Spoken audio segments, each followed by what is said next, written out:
break up this video into 3 sections. First is traditional methods of marketing. 2 is social media. And then 3rd, I'm actually going to review one of my followers' Instagram and give you pointers on how they should improve their marketing so that they can start getting students in through the door. If you'd like me to continue being your tutor coach, then make sure you subscribe to this channel. Hi, if you're new here, I'm Lisa. I'm a tutor coach helping tutoring business owners scale their businesses. I have my own private tutoring business that hires over 35 tutors. We look after over 200 students each year. I've made over $2 million in sales. And so I'm going to share with you today some of the tips to help you start marketing your business. I know in today's landscape that social media is so prevalent, so everyone feels the pressure to be on social media. But I am here to tell you right now that if you wanted to go in with something more low-key, less intensive on your time, but still be really productive in how many students you can actually get, then I highly recommend you go about things the old school way, because a lot of these old school methods still work really well. So I'm talking about things like, firstly, ask your family and friends. I know some of you may be quite embarrassed about actually spreading word of mouth that you are doing tutoring, but if you can overcome that barrier, I'm confident you're going to find success. Next is your local community. So can you leave a pamphlet or flyer at your local cafe or at a local library or at any other local community events that happen in your area? Perhaps you go to church, perhaps you have a community reading night, perhaps you have a yoga studio that you go to. And by simply printing something out, giving it to the owner of that business or the event organizer to hang up somewhere is a really easy way for you to start generating interest in your tutoring. The reason why this still works is because, especially if you're doing in-person tutoring, people like convenience. People like knowing that their tutor is not that far away. They don't want to be spending an hour traveling to your pace and then another hour traveling back. The likelihood of someone local seeing your advertisement and then signing up with you is a lot higher, especially if they want in-person tutoring. Now, I'll always add this disclaimer. In Australia, it is okay for us to leave flyers in people's mailboxes. So if you are in one of those places where dropping flyers is illegal, then have a look into your own laws, whether or not it's something that you need to pay for in order to make it something possible. I'll leave that up to you guys.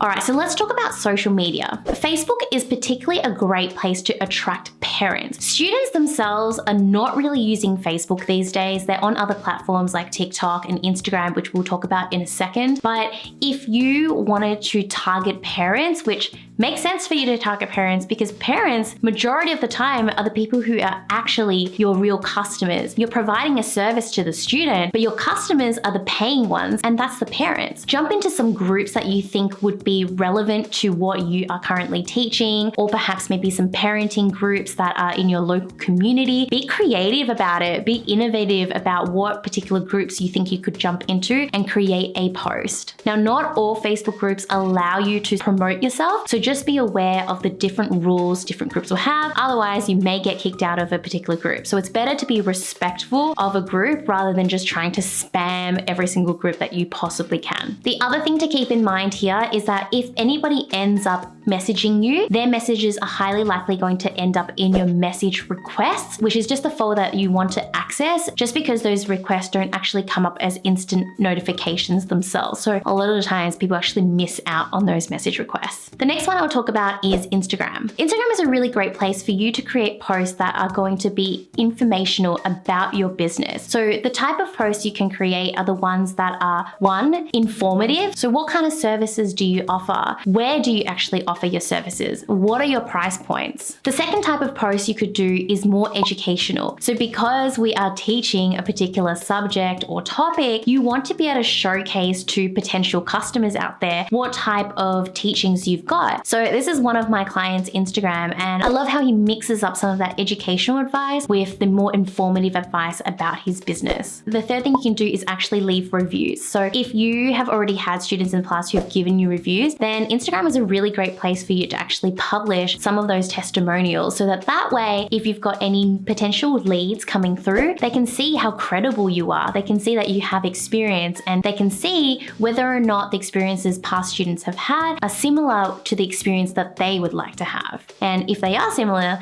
then they know that coming to you is probably a good idea. Now, next is TikTok. Now, if you're educating anybody who's in that adolescent age or college years, university, then TikTok is where you want to be. It's very well known that TikTok is the dominating platform for this age demographic. And so if you want to target those students, then it's time to start creating videos. Now, I know that a lot of tutors are actually really camera shy. So if you're somebody who is interested in creating a video, but you're camera shy, one, you can either work on that shyness and build up that confidence in front of the camera. And that's something that I did as well. You know, I wasn't always somebody who was confident in front of the camera, and I was actually a really shy kid, but I was able to overcome that. And now I love talking in front of the camera. And now I actually just can't stop talking. Or if you truly feel like being on video is not right for you, then you can always create videos that don't have you as a face either. Don't let that be something that actually stops you. When it comes to TikTok, there are so many different types of videos. You've got your educational videos, you've got your humorous videos, you've got your videos that are trending, you've got your videos that are based on the music choice. So there's a lot of flexibility and creativity there that's possible. So what I recommend if you want to get started on TikTok is just get started and just start testing the features out. You will slowly find your groove and see what type of videos work best for you. So next is YouTube. YouTube has always been known as long form content, and the algorithm as it's working right now is in a place where it's a little bit weird. You know, it's pushing shorts, which is essentially the competitor to TikTok or Instagram Reels. And so what I want to say here is that you can leverage something called SEO, which is search engine optimization. I'm going to give you an example to show you how someone would stumble upon your YouTube video. So let's just say if you're studying A-level English literature, you might actually type in how to study English literature A-level. And you can see that the results actually load with some videos based on English literature, based on A-levels. And so this is how you can get discovered. Your potential customers are out there on Google or YouTube typing in search words, trying to find advice and help. And they may very well stumble upon your video if you've titled it in a way that allows them to find you. So very much like this video, you may have stumbled upon me by typing in how to market tutoring business or tutoring business marketing. And so I made sure that those keywords were in my YouTube video so that you'd be able to find me and so that you'd be able to learn from me. And so speaking of my own marketing funnel, and this is getting a little bit meta, but I am a tutor coach and I help tutor business owners scale their businesses. So if you're somebody who is looking for help in your tutoring business, then you may be interested in a marketing course that I've just released to the public. This essentially details to you how you can start marketing your tutoring business through all of the ways we talked about today, but in more detail, giving you step-by-step guides on specifically what I know to work and what I know not to work. I also give you a bunch of templates in order for you to copy and paste, and these have helped every single one of my clients gain more students during their time with me. I'll pop the link up there for you so you can check it out.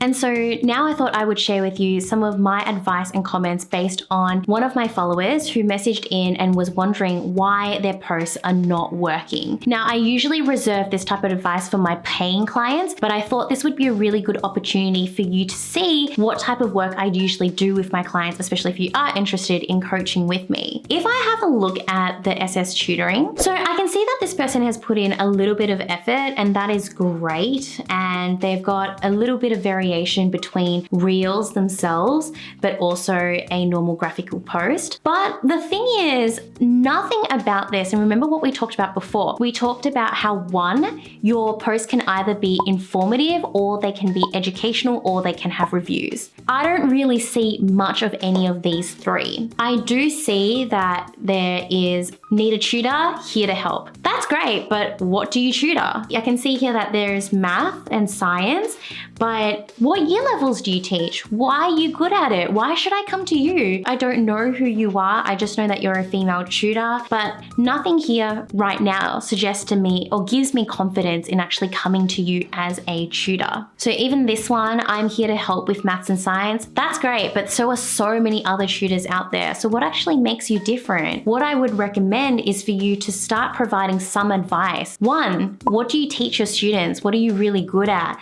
And two, tell me me more about your tutoring. I don't know anything about it. I know you're based in Canada and you've got affordable rates for home and mobile tutoring services, but I'm asking questions like, how long are your tutoring sessions? Do I come to you week after week? How much do you charge? What is your experience? There's so much that I don't know, and because I don't know much, I'm not really going to reach out and inquire more, because as a consumer, as somebody who gets targeted by so much content these days, we all are, right? I'm not gonna work that hard to try to figure it out. If somebody else comes to me and theirs is instantly more appealing and answers all those questions, I'm probably gonna go to them. And the third thing, there are no reviews here. So it's okay if you're just starting out and you don't have any reviews, but if you have had students in the past, please ask the students or the parents to leave you some feedback, and then you can actually put that feedback up on here. I hope this video was a really good use of your time and that you have more insight on how you can start marketing your tutoring business. If you've reached all the way until the end of this video, thank you so much. I really appreciate you. I would really love for you to leave me a comment letting me know which of the channels I've discussed today you plan on marketing on. And don't forget, if you need more help, then you've got my marketing course as well. Thank you so much, and I'll see you guys soon.